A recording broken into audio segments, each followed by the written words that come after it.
विधानसभा में सोमवार को विश्वास मत प्रस्ताव पर चर्चा से पहले भाजपा के विधायकों ने जोरदार हंगामा किया। इस दौरान विधायक बेल में आए और मनीष सिसोदिया के इस्तीफे की मांग करने लगे। आपको बताया, विधायकों के हंगामे को देखते हुए डिप्टी स्पीकर राखी बिरला ने भाजपा विधायकों को पूरे दिन के लिए मार्शल आउट करने के निर्देश दिए। साथ ही आपको बताया, दिल्ली में ऑपरेशन लोटस को लेकर मचे सियासी बवाल के बीच मुख्यमंत्री अरविंद केजरीवाल ने विधानसभा में विश्वास मत पेश किया। प्रस्ताव पेश करते हुए केजरीवाल ने कहा कि विपक्ष के नेता ड्रामेबाजी में विश्वास करते हैं।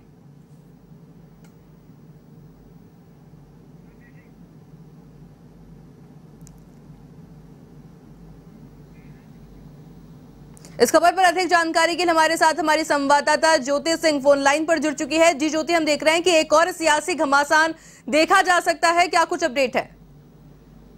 बिल्कुल आयुष, देखिए दिल्ली के मुख्यमंत्री अरविंद केजरीवाल ने आज दिल्ली विधानसभा में विश्वास प्रस्ताव पेश किया है और आप विधायक जो आतिशी मारलेना है, जैसे कि उन्होंने कहा कि बीजेपी किसी तरह से अरविंद केजरीवाल की सरकार गिराना चाहती है और उनकी साजिश ये है कि दिल्ली में नाकाम जो साजिश थी वो नाकाम हो गई है और दिल्ली की जनता भी देखिए अभी तक ये जानना चाहती है कि जो सरकार दिल्ली में चल रही है क्या वो स्थिर है, क्या वो सरकार अभी तक बनी हुई है। इसे लेकर विश्वास प्रस्ताव लाया जा रहा है और देखिए दिल्ली सीएम ने कहा है कि लोगों ने पूछा है कि विश्वास प्रस्ताव की क्या जरूरत है और मैंने कहा कि विश्वास प्रस्ताव से हम दिखाना चाहते हैं कि आपका एक एक विधायक और कार्यकर्ता कट्टर ईमानदार है। तो चाहे वो एमपी, गोवा, महाराष्ट्र, कर्नाटका में ऑपरेशन लोटस सफल रहा हो, लेकिन दिल्ली में आकर वह टाइटाई फिश हो चुका है और इधर बीजेपी हमारे विधायकों को खरीदने की पूरी कोशिश कर रही है।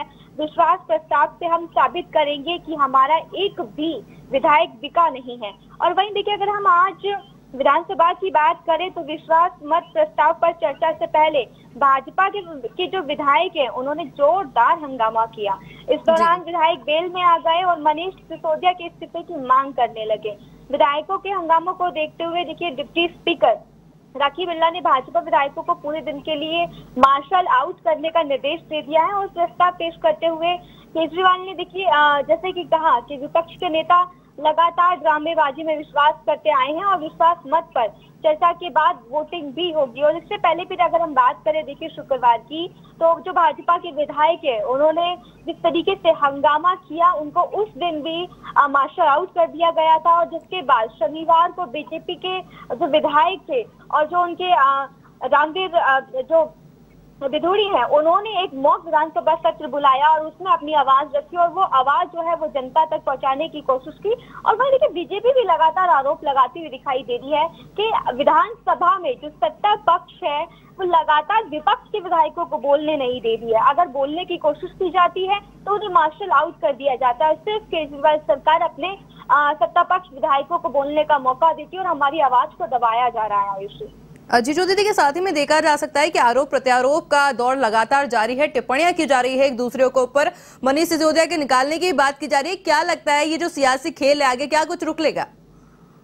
बिल्कुल आयुष, तो देखिए अगर हम दिल्ली के इस वक्त सियासी की बात करें तो सियासी जंग जो है वो लगातार जारी है और सियासत एक अलग नया रूप लेती हुई दिखाई दे रही है। फिर ये कही कि दिल्ली की सियासत इस वक्त एक अनोखे अंदाज में की जा रही है, क्योंकि एक तरफ जहां आम आदमी पार्टी है तो वहीं दूसरी तरफ बीजेपी है। बीजेपी साफ तौर पे जो अपने जो पक्ष का लेते हुए जो जवाब दे रही है, उनका ये कहना है कि देखिए बीजेपी के इस वक्त दिल्ली में सिर्फ 8 विधायक है और आम आदमी पार्टी के पास 62 विधायक। अगर कुल आदमी की बात करें तो 62 विधायक है। तो ऐसे में कैसे सरकार गिरेगी? विश्वास प्रस्ताव आसानी से पारित होने जाने की संभावना है तो करिए आप, लेकिन जो आरोप आप लगा रहे हैं वो गलत है। इस तरीके से आरोप गलत मत लगाइए। तो आरोप प्रत्यारोप की लगातार राजनीति चल रही है। वहीं आम आदमी पार्टी की बात करें तो देखिए वो अपने एजुकेशन मॉडल की बात कर रही है, उसके साथ ही हेल्थ मॉडल की बात कर रही है, हेल्थ पॉलिसी की बात कर रही है। लेकिन वहीं बीजेपी का ये कहना है कि हेल्थ और एजुकेशन को छोड़िए,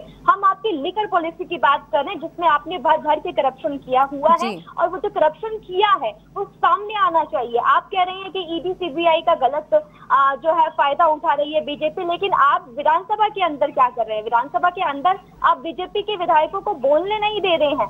तो आरोप तो देखिए दोनों ही पार्टियां एक दूसरे के ऊपर लगा रही है। और वहीं देखिए हम कांग्रेस की बात करें तो कांग्रेस भी इसी बीच आम आदमी पार्टी की सरकार पर भ्रष्टाचार का आरोप लगा रही है। तो बीजेपी और कांग्रेस दोनों ही आम आदमी पार्टी पर भारी पड़ते हुए दिखाई दे रही है। और वहीं अरविंद केजरीवाल भी लगातार अपनी पार्टी का जो है वो पक्ष रखते हुए दिखाई दे रहे हैं और साफ तौर पर वो कहते हुए दिखाई दे रहे हैं कि हम कट्टर ईमानदार हैं, हमारा एक एक विधायक कट्टर ईमानदार है। न सिर्फ विधायक बल्कि हमारा एक एक कार्यकर्ता कट्टर ईमानदार है और हम ना बिके तो ना ही बिकेंगे। जी अजय ज्योति, देखिए ये देखने वाली बात होगी कि जिस तरह पार्टियां हैं एक दूसरे पर आरोप प्रत्यारोप लगाने का कोई मौका नहीं छोड़ रही, तो आगे ये सियासी खेल क्या कुछ रुख ले गए देखने वाली बात होगी। आपका बहुत बहुत शुक्रिया हमारे साथ जुड़ने के लिए और ये तमाम जानकारी हमारे साथ साझा करने के लिए।